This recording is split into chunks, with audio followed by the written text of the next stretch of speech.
So this is a new series that I'm going to start. Here I will teach you small tricks and techniques to make your code look more clean and remove some of the tedious code that you have to write again and again to do simple tasks. So in this first video, we are gonna create an extension on the data class to convert a data object into our model, into our classes.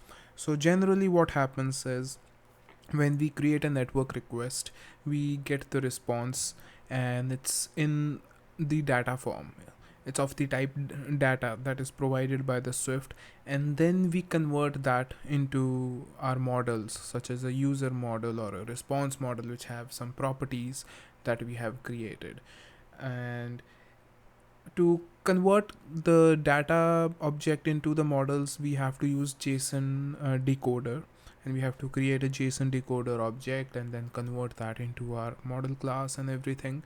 So if you are making 1 or 2 or 3 network requests in a project, it's fine up till that point, but as you are making more and more network requests, doing, though it's just 2 to 3 lines of code, but writing it again and again for every network call gets very tedious and gets very boring. To save that time, you can just create one small extension and everything will be done with 1 line of code, or you can basically call that method on the data object and you will get your response model easily. So what we are gonna do is, this is a website. It gives you a fake dummy API that will return a response in a JSON format, and we will use that to convert that into our models.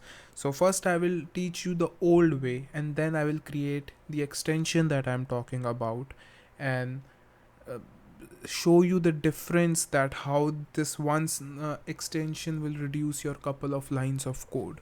So let's get started. So the thing that you need beforehand is, we are going to use the single user endpoint, which returns this JSON. We can open it. So it returns a JSON which has 2 parent level objects, data and add.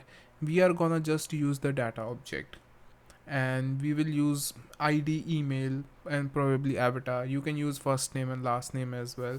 So I just chose those 3, and there is no UI. I'm gonna use simple plain Swift playgrounds, and I have a very starter code ready that has the model objects, that is making the network request call, and handling the error part.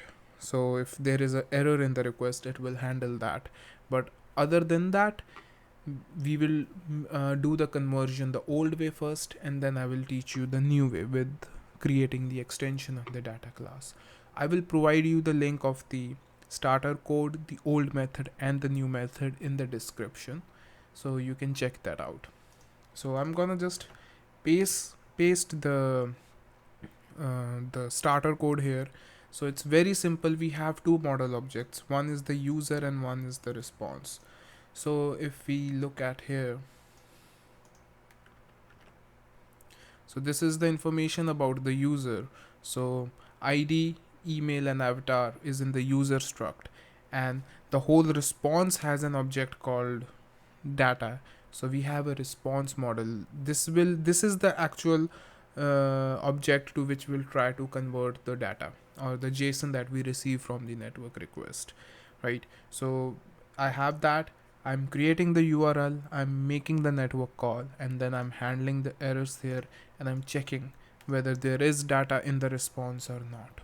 So I have this basic code ready for you in the description. You can copy paste it. I hope you know all this stuff before. I'm not teaching you the basics of how to make a network request. I know you know that. I'm assuming you know how to make a network request.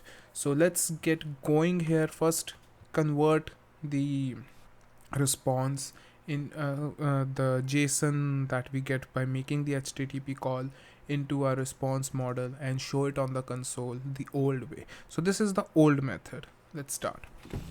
So what we usually do is, we make a decoder object which is of type JSONDecoder, and then we use this decoder object to decode the data to our model.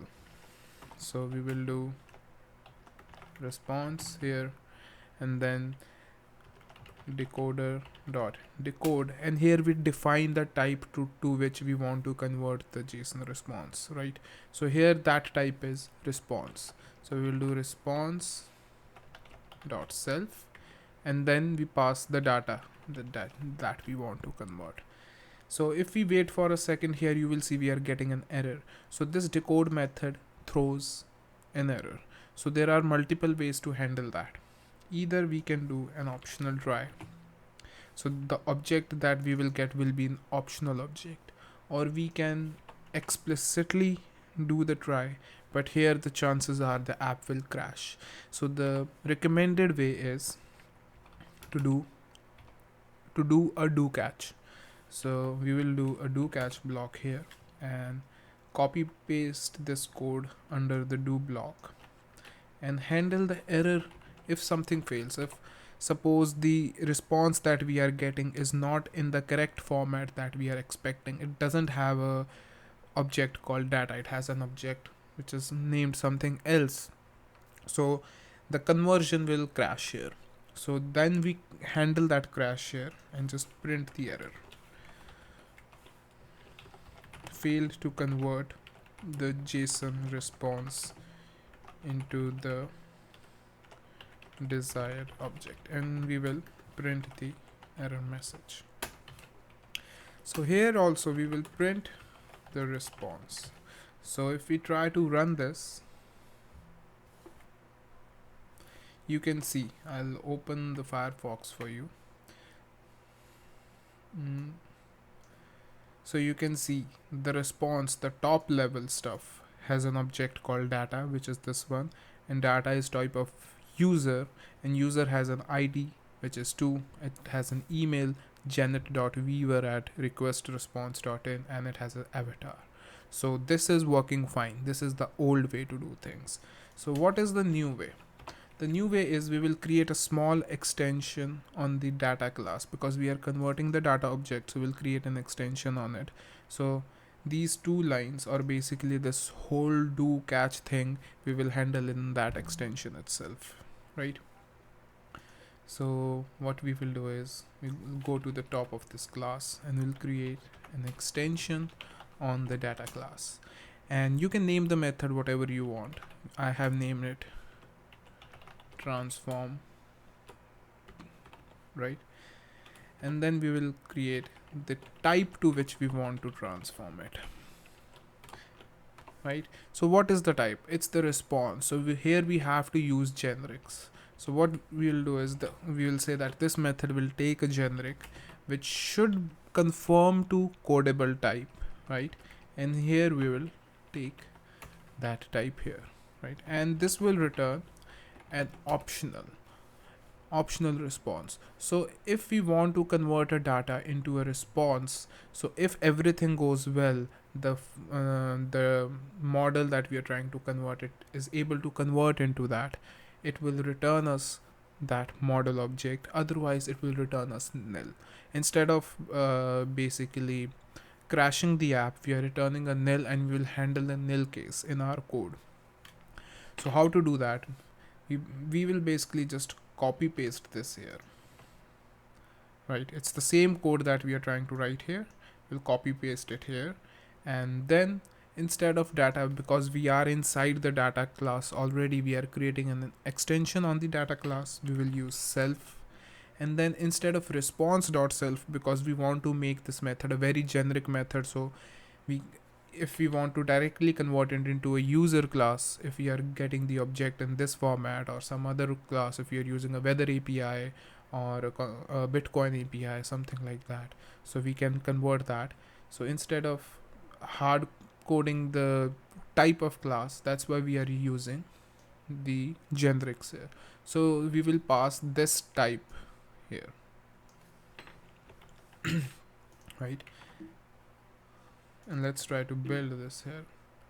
Okay, so it's not building because we'll have to return. We will return the response, or we will return nil if everything fails here, or we can return nil in this catch block.